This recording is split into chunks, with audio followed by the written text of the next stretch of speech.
মিথ্যা মামলা, ভৌতিক মামলা, গায়েবী মামলা, হয়রানিমূলক মামলা এগুলি হবে না।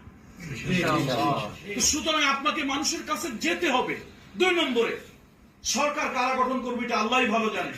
যদি আল্লাহ তাআলার মেহেরবানি মানুষের হৃদয়ের মধ্যে ইউসুফ আলাইহিস সালামের মতো একটা জোয়ার মানুষের হৃদয়ের মধ্যে আল্লাহ তাআলা সৃষ্টি করে দেন, ইউসুফ আলাইহিস সালাম তিনি গোলাম হিসাবে আজিজে মেসরের ঘরে গেলেন, আর উইদিন শর্ট টাইম আল্লাহ তাআলা কেমনে তাকে মিশরের অর্থ, খাদ্য, পরিকল্পনা মন্ত্রণালয়ের মন্ত্রী বানিয়ে দিলেন।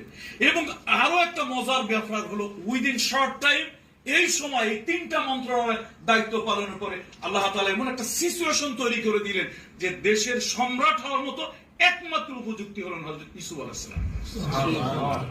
আল্লাহ তাআলার কল কাঠি ঘুরাতে কতক্ষণ সময় লাগে যে মিশরে এমন কিছু মুদ্রার